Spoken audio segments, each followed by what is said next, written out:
Hi everyone, my name's Lesley O'Toole. I'm British, obviously, entertainment journalist based here, working for the UK and the US. I'm delighted to introduce for you tonight the writer and director of this very surprising, fabulous film, N.D. Wilson, and our star, young dears, Joel Courtney.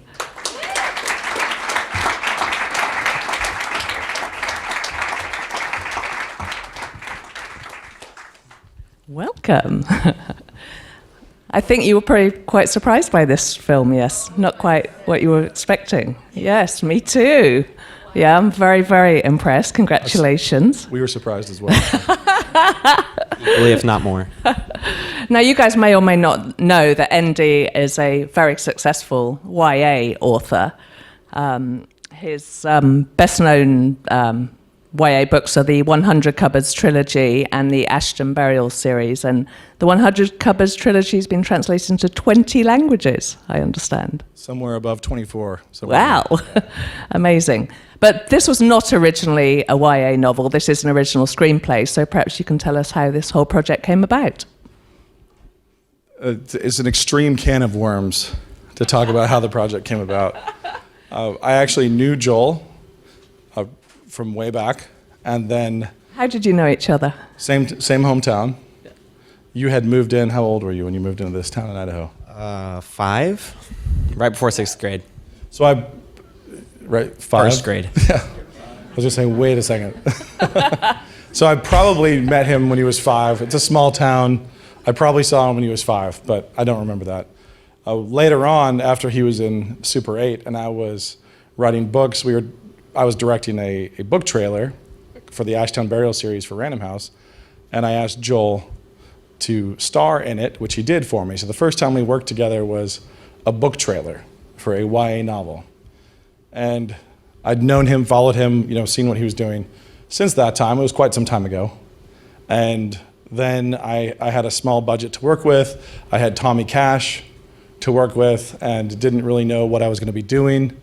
And I woke up having watched a film, basically. I mean, you could say that it was a dream, but it wasn't really a dream because you're in dreams. This was more just an intact movie that I had seen. And locations all within 100 miles of my house. And I walked into my producer's office and said, hey, I've got this idea for a story called The River Thief. We are working on a different project with the funding designated to that different project. And I said, no, I want to do this one instead. And let's just call the backers and I'll say, hey, good news, we're moving forward. It's a little bit different. It's changed slightly. I've cut some things. I've added some things. And so I told my producer the story. And then we got on the phone. I said, I want Joel to be in it. Called Joel, pitched him the story verbally. He said, great, but I'm going to do a show for the CW network, so we don't have really very much time. 3 weeks from that moment, I think, ish. So naturally, I said, yes, let's do it. And then I flew away to my cousin's wedding instead of getting to work. And I left other people to start crewing up and begin the process of casting while I was gone. And I started writing the script. And everything started to move very, very, very quickly. I wrote the script. I basically just had to write down what I'd seen, everything I remembered, kind of shape it. And then that took 3 days for the script and sent it out to cast as they were all flying there. So it was just very boom, boom, boom, boom. 10 days of principal photography, worked Joel to the bone. He luckily doesn't remember the worst parts. So I remember him we'll make him relive them. I remember him borderline passing out, vomiting. He got sick in a backyard and they're like, oh no. Is it the flu or something? He came right back to the next scene and was ready to go. So mad props to Joel Courtney here, who did a fantastic job. Wow, yeah. So what did you think when he said to you, I've dreamed up this project and it's happening? I was kind of like, yes, let's do it. I have a lot of faith in this guy. Ever since working on that book trailer, I've kind of wanted to do more work up in Idaho using the stunning image of Moscow, Idaho, which is just beautiful up there. And so when he said it was going to be up there, I was like, I'm down. Let's do it. Except for he gave me 3 weeks. that was my one thing. I was like, well, I've kind of booked out, so if you can cram it in. And it was kind of one of those like, you're never going to do this. He did it. He did it. Yeah, he seems like a man who does what he says he's going to do. Yeah, that scares me. I've said a lot of things. So what did you identify with in Diz right away? Kind of just the idea of him floating around. I'd recently started acting, and this was one of those things where I honestly had no idea what I was doing, and I was kind of flying by the seat of my pants and learning as I go, the whole acting thing, and I really understood what Diz was going through, because in my life that was what I was attributing to acting, which is kind of like, I don't know. And so Diz going through his life, traveling up the river, surviving, stealing the bare necessities of what he needs. He's at heart a good person. He returns the boat with the medicine, everything. He's like struggling and trying to find his way through life. And in the mayhem of my acting world, I easily connected those two. I mean, he is, he's an atypical example of disaffected youth. Obviously, it's a classic, cinematic archetype, but he is very, very different. I mean, did you start reading and think, oh, don't like this guy? And then, did he very quickly surprise you? He honestly has one of those character arcs where you start at the beginning of the script. He breaks into the houseboat and you're robbing a family blind, and he's on the run, and he's just kind of tromping his way up the river. It's kind of like, I don't really know what I think about this character. Is he a good guy? Is he not? I don't really know yet. And then you find through subtleties and inconsistencies with his robbery and thievery and his vocalizing how tough he is, little gaps that his character actually pull through, and it's those that I was like, that's interesting. It's little things like that really got me excited about the character and portraying it. And was your working relationship, I mean, it's you get on famously. Was it immediately this fun and inspiring? We had a blast on set. Yeah. It was a blur. I honestly don't remember some of the things that I'm really glad he doesn't remember, because I had to be saying, great job, Joel, just 5 more pages today before dinner. Yeah. And then we're going to do a few more after that. But let's just focus on this one. Just see this moment. He did a great job. And what I appreciate him as an actor is that I don't mean to, hopefully I won't miscommunicate by saying that, but he approaches it like an athlete, where it's like, go hard, discipline it, try again. There was no thin skin whatsoever. And we didn't have time for thin skin, even if he had been thin skinned. So I'm very grateful that he wasn't. It was very quick, easy to communicate to.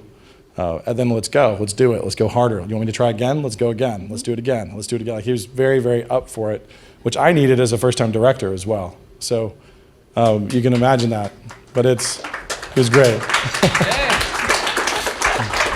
So would you say you each surprised each other? I was blown away by how much of a natural he was at directing. First-time directing is ridiculous. And somehow Nate pulled it off, famously. It was really entertaining to watch as somebody who worked with directors, and it's just like, how is he doing this on his first try? I have no idea.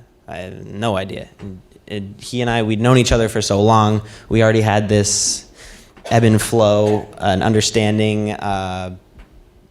We got along famously on set. And it was one of those smooth relationships between actor and director that's key. Yeah, it was a relationship I didn't have to think about, which is great. And because of, really, he didn't surprise me at all, because I had every expectation that he would do it easily. And this is one of those great ignorant moments for a director, where it's like, oh yeah, no, he can do that, it'll be fine. Like, he can do it. And because of the nature of the production, arriving at day one of production with everyone there, like all present and accounted for and everything ready to go, I felt like, oh, hey, we made it. And we hadn't started yet. So we made it to that like first scene, and I hadn't realized how much I was expecting of him and of my other actors, who all really delivered. I was really, really grateful to all of them, to every member of the cast, because they all delivered for me. And in the process of directing, I learned how much I had been demanding and expecting. At the outset, I just expected a certain level of performance and commitment and willingness to work through the grind that I should not have. I should have been far more terrified and worried beforehand. So as a result of my ignorance, he didn't surprise me at all, because I thought he'd do fantastically, and he did. And as a side note, where's Raleigh in the room? I've got my leading lady in the back row back there. Selah's in the back. Raleigh Hi. came to also... You did a beautiful job. And she also delivered fantastically, and intense emotional scenes, and it was not effortless. I mean, she did it with great effort and commitment and focus, and these are all things I got to get a front row seat on watching and participating in. And now, moving into the next film, whenever that green light goes, I'll be a lot more fearful, I guess, or maybe just double down on my ignorance. I don't know. Can I ask you about the casting of Raleigh and also Tommy Cash, because they do provide a huge sense of anchor to the film and a moral compass. Just wonderful. And Tommy Cash, I didn't know his story at all. It's wonderful. Yeah, Tommy. He was a friend, a connection, a friend of a friend. And when I first was presented with the option of Tommy as a piece of cast, it was for my other project. So I was watching footage and watching his performances, musical performances, interviews, all things like that, because he hadn't acted before. But he was a performer. He was a natural performer. And so I'd considered him for a different film. I was thinking about him for a different film. Then when this one arrived, sort of en masse, when this one arrived, Tommy was a natural fit, and it was had been an anchor point in, previous to that. I think he was part of the creative anchor that gave me the story. Mm-hmm. And his character is loosely inspired on my own grandfather, who gave his van away to a thief. When a thief was stealing his van, actually said, no, it's a gift, you can keep it. Just take it. And I was one of the grandchildren among many who were angry at him for doing this. And he said, do you think I'm stupid? I know what I'm doing. He's going to come back around. I don't want this on his conscience. This isn't something he needs to make right later in his life, because it's a gift. It's his. Done. Cops called. Van was found outside of Reno, destroyed, called him. And he said, no, it was a gift. Wasn't stolen. I gave it to the kid. And that stunned me. And so I actually filmed all Tommy's scenes in my grandfather's spot in his house. That corner, that set was my grandfather's. And he was in the hospital at the time, so we took occupancy and I filmed this. He has yet to see the film. I've not let him watch it yet. So he'll see it October 14th with the rest of everybody. But anyway, so Tommy was a pre-existing creative point for me. And then the inspiration of my own grandfather and his sort of idiosyncratic, very well-intentioned, but also old Korean war vet persona, not real emotional at all on the surface, but very, very tender at the core, was the inspiration for Tommy. And watching the clips and seeing him, and it really also stunned me that Tommy had gone through a pretty tragic experience right before filming. When he arrived, first night, took him to dinner to talk about the character and everything he was going to be doing for me, and was told the story of his granddaughter, who was basically Selah's age, who had just been taken and murdered in a drug deal gone bad kind of a situation. And they'd found her locked up in a chest. And I was sitting there thinking, and you're doing this? And you flew out here and you're going to do this movie? And that was, for him, that was an additional reason to do it. I was thinking, I can't believe that he's willing to step into this, this emotionally fraught scene, but he was very, very much what I needed him to be. Just a very stable, like emotions on the inside, rough, gruff, older generation guy with an absolute heart of butter. You seem like a guy who would be unfazed by most challenges, but were you? I mean, what happened during filming that actually did unnerve you? I think that I have an unhealthy risk tolerance, and Best thing for a director, surely. It is. There are definitely some times when I was thinking I should be freaking out right now. Like this would be if I was be the optimum moment. Yeah, if I was a more healthy human, I would be currently freaking out. The scene that you all saw with the van, when your van ends up 90 feet out in the Snake River and 15 feet down, and the taillights are still on, and the cops are coming, then it's 1 a.m. and this was not supposed to happen this way. When stunts go wrong,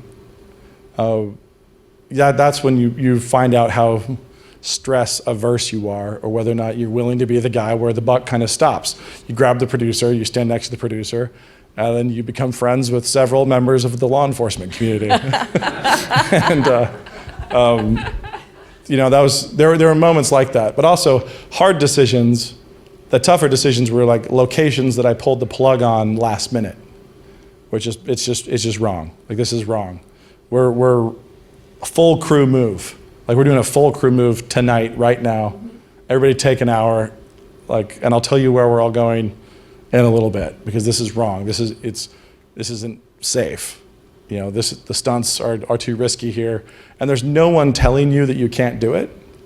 And you can just take the risk or not. And being the one alongside producers who has to make those calls, the moments weighed on me a lot. We had a conversation at the bottom of a boat ramp into very fast-moving, dark, cold, swirling water, which was where the location we had permissions for, we had everything, we could do it there. And it was just sketchy. It was just all the way sketchy. And that was the one I had to pull the plug on, and we're staying there, and Joel was saying, I don't know if I can get in this water. And I'm saying, don't worry, I won't make you. It's not gonna happen. But in my head, I'm doing the math but everybody leaves in the morning. We've already booked the tickets. He's filming a TV show in New Mexico. I need the scene. And you have to pull the plug, do what you know is right, and still then immediately scramble and try to find the better location, which turned out to be fantastic. Our boat ramp scene ended up being what we needed it to be. But so stress-wise, I should, a little bit more than I do, but at least I didn't risk his life in the end. I resisted that temptation. Yeah. I appreciate that. So does your mom, yeah. So that must have been hugely helpful for you to have someone that was so confident and, unnerved. To be on set and being a lead character, there's a weird amount of pressure on your shoulders. Honestly, there's none, because everybody's taking care of you. But if you don't do your job, the movie kind of just flops. And having a director who has your back 100% is one of the most comforting things that I've ever had on set. And more in this film than in many of my other ones was that the case. And I'm so thankful, especially with a 10-day shoot, all just crammed in there. And we got it all done knowing that this guy had my back was just one of the most easygoing and just enjoyable shoots, even though it was chaotic and mayhem, and I loved it all. But couldn't stop you getting sick. So what happened there? I honestly don't remember. I don't remember that. I remember falling asleep on the trampoline and then waking up and then filming more, but I don't remember being sick. So what was the scariest aspect for you? I mean, was it the emotional vulnerability, or was it jumping off the cliff? Oh, no, actually, that cliff is called Granite Point. I've jumped off it hundreds of times. Yep.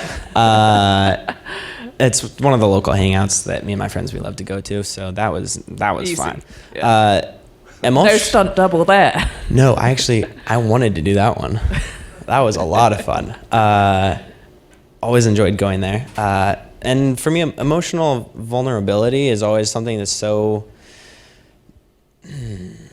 respected by me, because there's very few people that you are truly and like honestly open with all the time. And finding a role and a character that you can allow yourself to be genuinely open with people is one of the most beautiful things to me. And I love doing that. I love having co-stars that you can do that with.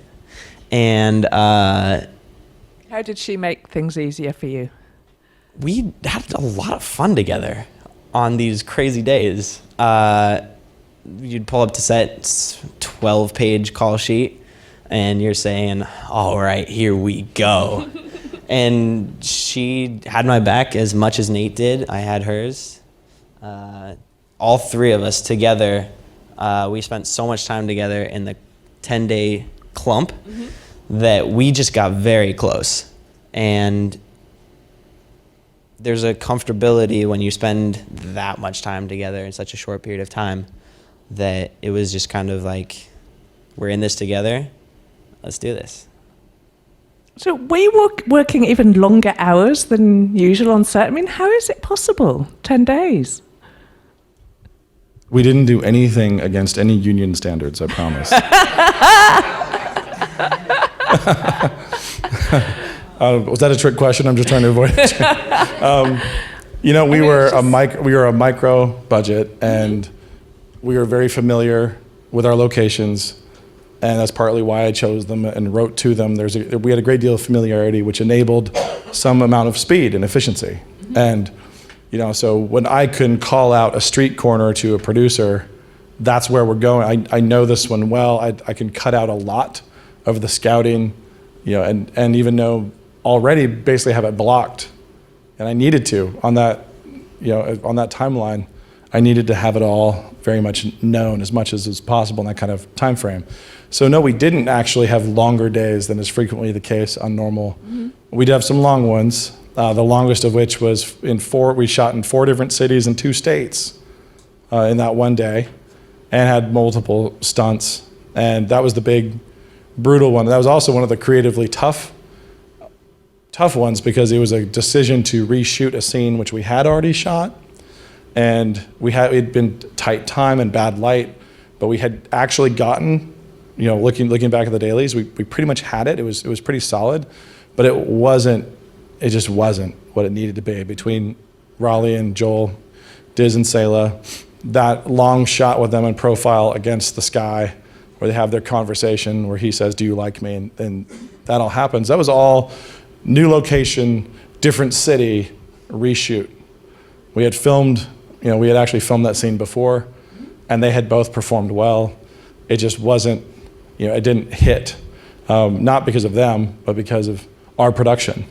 Like our production had been too ragtag there. It wasn't doing what I needed to do.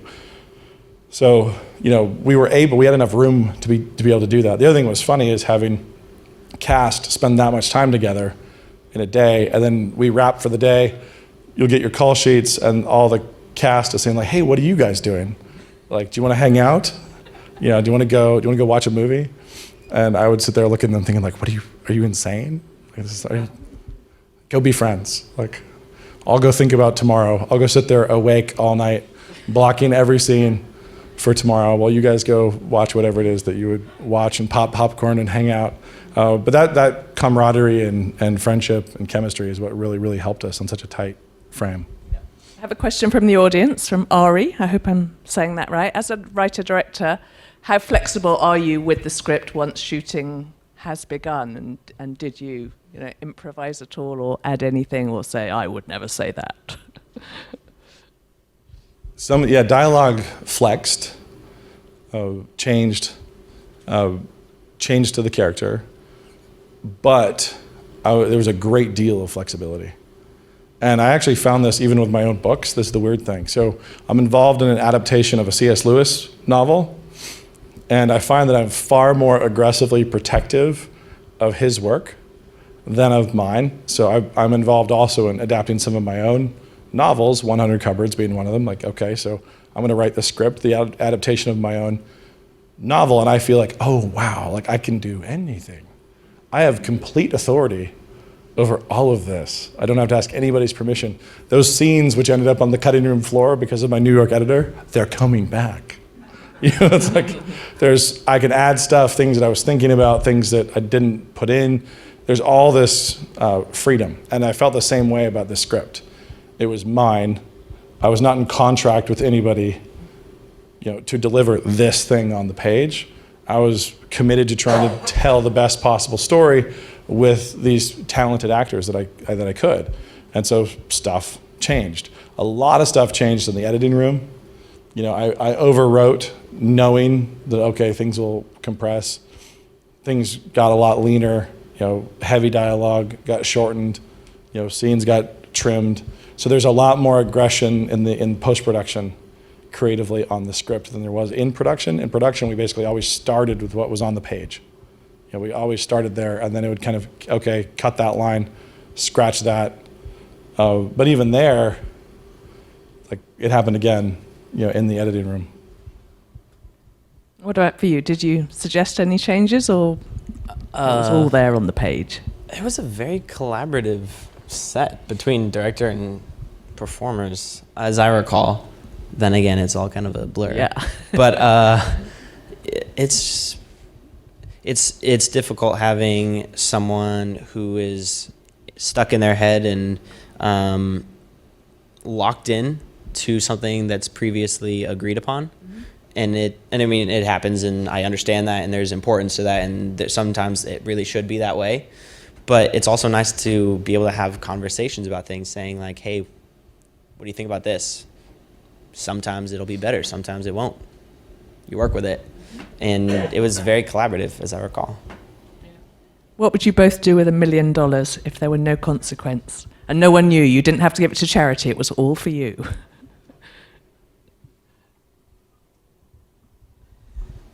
You're going first, man. It's hard. Wow. Okay. He's got 5 children. Probably have to do something for them. Now I feel bad. Yeah. No, it's just for you. Matt Only for you. Just some crazy thing you've always wanted to do. I would reenact that one movie called The Endless Summer. Oh. So you're a huge surfer? Not huge, but Endless I do, Summer and I 1 do or dabble. 2? Endless Summer 2? Yeah. One or? I think the first one. Okay. The first One. I think I would recreate that with a buddy of mine. Yeah. But you're not a great surfer, but you want to get better? I love surfing. I'm not the best. Yeah. And I understand that. That and film was I'm not so fun. so much fun. Yeah. Oh my goodness. Just like hitting every location in the peak of summer and surfing all the time. That sounds amazing. Yep. That would be, yep. I would You? make another movie. Yeah. I mean, I really would. Yeah. So Yeah. if you handed me a check right now, be like, Absolutely. let's go. Push the green button. Of course, he just said he would make a movie too. It's just he'd make a documentary film about himself surfing around the world. Yeah. But yeah, I would make another lean, raw indie, which I would love doing. Yeah. You keep talking about your micro budget, but it sure doesn't look like a micro budget movie. I mean, how on earth did you get something on the screen that looks like it cost a lot of money? The thing that's fantastic about movie making is it doesn't matter how much money you have, you can't buy the landscape. Mm-hmm. And anybody who's an artist with a camera can go anywhere and give you striking images. There's so much landscape that is emotionally compelling, like the actual hills, the desert, the river is going to move you as a human, and it's $1 billion set. And no one could ever build it. And when they try in a VFX studio, you can tell that it's fake immediately. Mm-hmm. So when we go up to 8,000 feet in a helicopter and we're filming the desert and Hell's Canyon and the Snake River, like it doesn't matter like what your budget is. And if you tell a human story, if you tell a real story with real characters, and they do it well, they execute it well, and they do it in that kind of setting, then it's going to look like it was more expensive than if you do it in a coffee shop. So if anybody wants to make a lean movie, I would encourage you to do it outside as much as possible.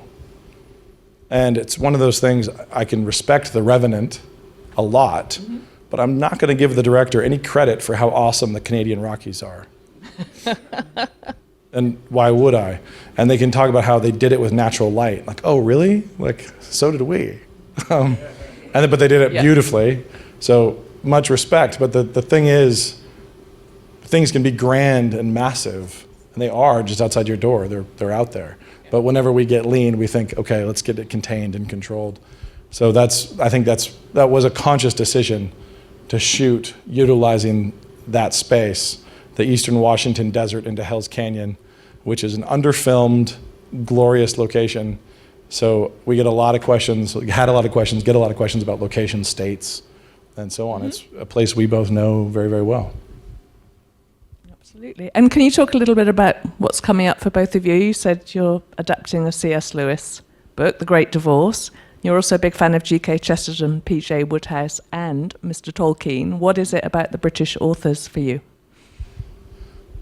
The British authors were introduced to me at a very young age. And so I don't remember a time when I didn't know Narnia and Middle-earth.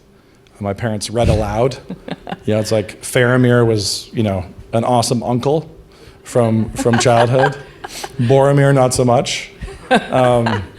So I was just marinated in that stuff. But I was located in the Western U.S., reading those things and having those things read to me. And the combination of thinking of the world as a magical place is a result of them, and doing it in my own location and the landscapes I know and love is a result of my upbringing and where I was born. So I love those authors. They've done a lot for me and for many other people as well, but my roots are in the West, and the combination is a combination I enjoy. What's next for you? For me, I know your movie Dear Eleanor is streaming currently. Yes, correct? Dear Eleanor. Very different movie. Very different movie. Honestly, continually auditioning, which is my full-time job right now, and I love it. Oddly enough, they can be painful sometimes. Yeah. They can be horribly painful sometimes, but I love it. You're getting there. It's weird. Now, you mentioned earlier that you hadn't been acting that long, and Sense8 was your first film, and you weren't even thinking about acting then, were you? Weren't you just coming to visit your brother who was here trying to act, and then you swoop in and get this lead role in a J.J. Abrams film? I mean, how did that go down? By the grace of God. No, I was told there were 5,000-ish kids who auditioned for the role. I'd had 6 acting classes, and somehow they chose me. So, yeah, that's how that started. It's my first audition. So it was like grabbing onto a train going 60 miles per hour and just kind of like, ah. I remember day one on the set of Super 8 asking what the dolly was. They're like, that's the thing the camera is on, like all the time. How do you not know this? But J.J. Abrams is a great guy. I imagine he would have been an excellent first director, yeah? Yes. Just easily put, yes. Every job that I'm on and I tried to learn from all things, and every situation that I'm in, there's always something to learn. Either you did it wrong or you did it right, and you're constantly learning. And that Super 8 specifically was the biggest learning experience of my entire life, because not only was I learning specifically like, this is what a dolly is, and this is what this person does, and this is what this is. I learned, hey, this is what you love, and you're going to be doing it for a long time, so buckle up. And JJ taught me that. He gave me a passion for film and entertainment and acting, and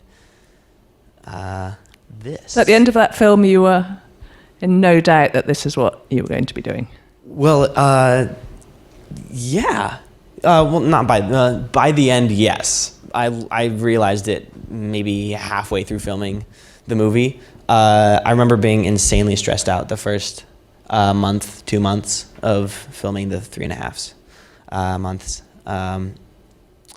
And by the end, I was just kind of like, oh man, this is it. This is really it. This is what I love to do. Brilliant. And have you read his books? Each and every one of them. And they're really good. You should go get them. Yeah. All right, great. Thank you very much. Congratulations on the film and all the best with it. Thank you. Thanks for coming. Yeah, thank you guys.